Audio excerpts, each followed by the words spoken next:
2024 के लोकसभा चुनाव का बिगुल बज चुका है। तमाम राजनीतिक दल यहां पर अपनी सियासी जमीन तलाशने में जुट चुके हैं। एक तरफ जहां बात की जाए इंडिया गठबंधन की, तो इंडिया गठबंधन के माध्यम से कांग्रेस पार्टी तमाम सहयोगी दलों को और विपक्ष को एकजुट करके चुनाव लड़ने की बात कर रही है, तो दूसरी तरफ एनडीए का खेमा भी काफी मजबूत होता नजर आ रहा है। करीब एक महीने पहले यहां पर जो एनडीए का खेमा कमजोर दिखाई दे रहा था, यानी कि विपक्षी दल जो कि काफी अहम भूमिका निभाने वाले हैं आने वाले चुनाव में, यहां पर जिस तरीके से स्थिति बनती हुई स्पष्ट होती हुई नजर आई थी, उसके बाद यहां पर मायावती, अखिलेश यादव जो कि उत्तर प्रदेश की राजनीति में एक महत्वपूर्ण स्थान रखते हैं। दूसरी तरफ बात की जाए तो यहां पर बंगाल की मुख्यमंत्री ममता बनर्जी ने इंडिया गठबंधन में पश्चिम बंगाल में तमाम सीटों पर समर्थन देने से इनकार कर दिया। उन्होंने कहा कि यहां पर कोई किसी प्रकार की सहमति नहीं बनने वाली है। दूसरी तरफ इंडिया गठबंधन को करारा झटका दिया बिहार के मुख्यमंत्री नीतीश कुमार ने। नीतीश कुमार इस गठबंधन से दूर हो चुके हैं और एनडीए गठबंधन में शामिल हो चुके हैं। आने वाले वक्त में अब सबकी नजरें टिकी हुई हैं उत्तर प्रदेश पर, क्योंकि उत्तर प्रदेश सबसे बड़ा सूबा माना जाता है। लोकसभा चुनाव के मद्देनजर 80 सीटें आती हैं। मायावती, अखिलेश यादव, जयंत चौधरी समेत तमाम दिग्गज नेता उत्तर प्रदेश की राजनीति में बड़ी सियासी हैसियत रखते हैं। ऐसे में जयंत चौधरी ने भी अब एनडीए का रुख अपना लिया है और आने वाले वक्त में क्या जयंत चौधरी के जाने के बाद यहां से मायावती और चंद्रशेखर रावण जो कि दलित वोट बैंक पर अपनी पकड़ रखते हैं, उनका यहां पर पासा कितना मजबूत होने वाला है। नमस्कार, आप देख रहे हैं नेक्स्ट 9 न्यूज। हमारे खास कार्यक्रम रंग बदलती राजनीति में आपका स्वागत है। न्यूज रूम में इस वक्त मेरी मौजूदगी है और तमाम सहयोगियों से जानने की कोशिश करेंगे कि आखिरकार 2024 के लोकसभा चुनाव से पहले यहां पर मायावती और चंद्रशेखर रावण किसी भी खेमे में आकर चुनावी हैसियत को कितनी मजबूत कर देते हैं। पहला सवाल रहेगा मेरी सहयोगी शिखा से। शिखा, जिस तरीके से जयंत चौधरी एनडीए में जा चुके हैं, मायावती, चंद्रशेखर रावण पर सबकी नजरें टिक गई हैं, क्या यहां पर इंडिया गठबंधन में शामिल करने के लिए उनको कोई कदम उठाए जाएंगे? जी देखिए, मायावती की बात की जाए तो मायावती तो हमेशा से यही कहती आ रही हैं कि वो किसी भी बड़े दल के साथ या एनडीए के साथ गठबंधन नहीं करना चाहती हैं। वो अपने ही बलबूते पर चुनाव जीतने के काबिल हैं। जिस तरीके से वो दलितों को साध कर अपनी राजनीति करती हैं, वो कहती हैं कि उनके अलावा ऐसा कोई नहीं है जो दलितों का वोट पा पाएगा इतनी तरीके से। उसमें वो ये भी कहती हैं कि बाकी सारे दल जो हैं वो चाहते हैं कि वो सपा के साथ गठबंधन करें, लेकिन कहीं ना कहीं मायावती ही ये कहती हैं कि वो अकेले चुनाव लड़ना चाहती हैं।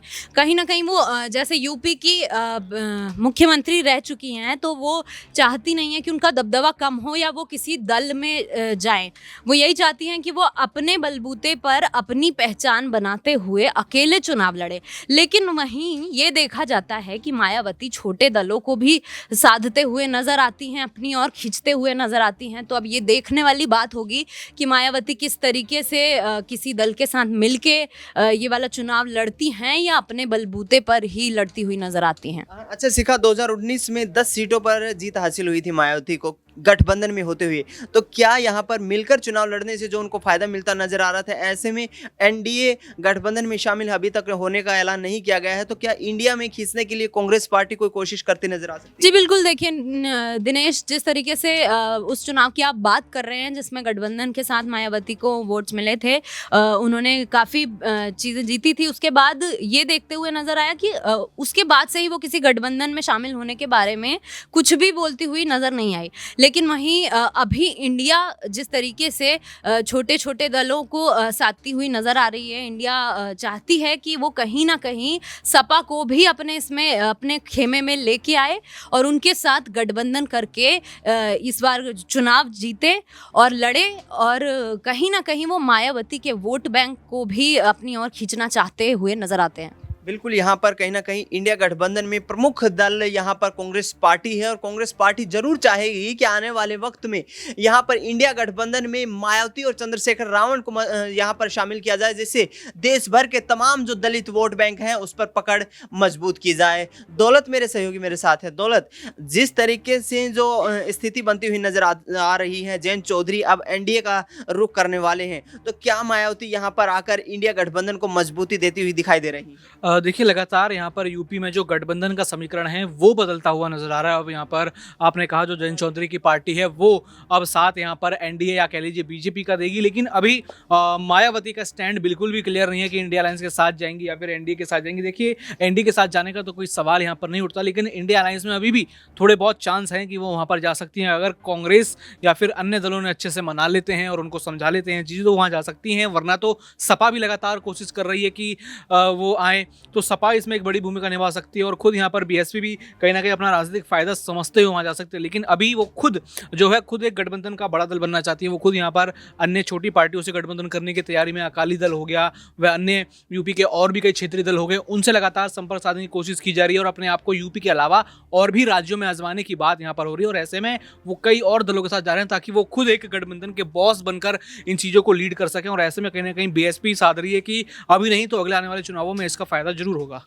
दौलत, आखिरी सवाल लेना चाहूँगा। जिस तरीके से समाजवादी पार्टी 55 सीटों पर यहाँ पर चुनाव लड़ने का ऐलान कर चुकी है, गठबंधन में भी रहना चाहते हैं, 55 सीटों पर भी चुनाव लड़ेंगी, तो ऐसे में मायावती के आने से क्या सीट शेयरिंग पर यहाँ पर कोई पेच फंसता हुआ दिखाई दे सकता है? देखिए फिर तो कहीं ना कहीं यहाँ पर जो समाजवादी पार्टी है उसको झुकना पड़ेगा, क्योंकि जो पिछली बार के रिकॉर्ड रहे हैं वो कहीं ना कहीं बीएसपी के साथ रहे हैं। तो ऐसे में वो पीछे हटेंगे और यहाँ पर बीएसपी को ज़्यादा सीट देते हुए नजर आएंगे। उसमें कोई द्वंद्व भी हो सकता है कि अगर वो सीट ना देना चाहें तो बीएसपी भी कहेगी अगर गठबंधन में बुलाए तो आखिर किस हैसियत से बुलाएगी। अगर सीट भी नहीं देंगे तो आखिर वहाँ पर गठबंधन में आने का फ़ायदा क्या? उसमें तो सीधा सीधा वोट बैंक कांग्रेस का बढ़ेगा। तो कांग्रेस के लिए यहाँ पर लोग अपने लिए कहीं ना कहीं गठबंधन में है, फिर भी फिलहाल अपनी ही पार्टी के वर्चस्व को जमाने के लिए सब लड़ते नजर आ रहे हैं। और ऐसे में कहीं ना कहीं अगर सीटों की बात होगी तो फिर दोबारा तालमेल बिगड़ेगा।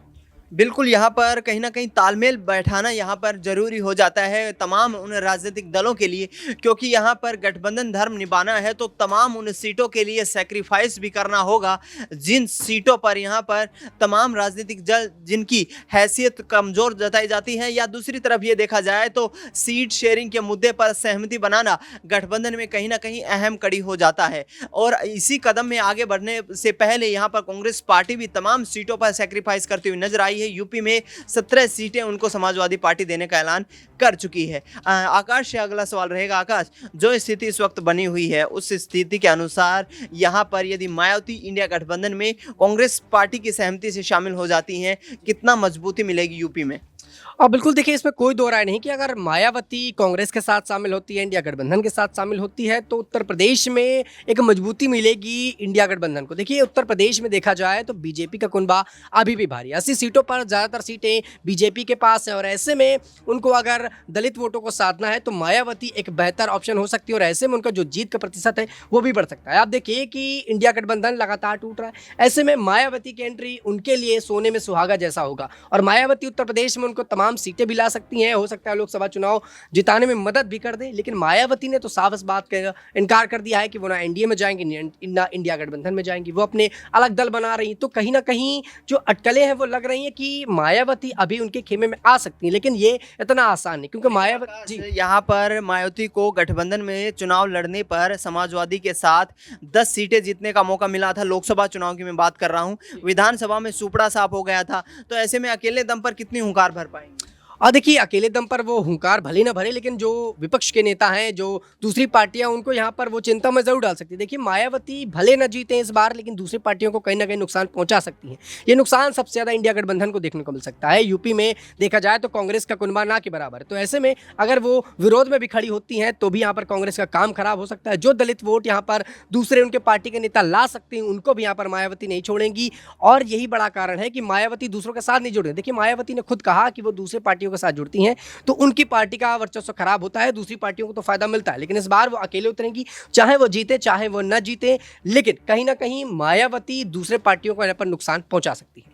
बिल्कुल, यहाँ पर दूसरी पार्टियों का खेल खराब करने में मायावती जिस तरीके से मशहूर मानी जाती हैं, 2022 के विधानसभा चुनाव में उत्तर प्रदेश में महज एक सीट पर जीत हासिल हुई थी और 2019 के लोकसभा चुनाव की बात की जाए तो वहाँ पर समाजवादी पार्टी और कांग्रेस पार्टी के साथ गठबंधन में चुनाव लड़ने पर मायावती को 10 लोकसभा सीटों पर जीत हासिल हुई थी। अब देखना यही होगा कि मायावती आने से क्या यूपी के समीकरण बदल जाएंगे और यहाँ पर गठबंधन कितना और मजबूत हो पाएगा। फिलहाल हमारे इस खास कार्यक्रम में इतना ही। देश दुनिया की तमाम बड़ी खबरों के लिए आप देखते रहिए नेक्स्ट 9 न्यूज़।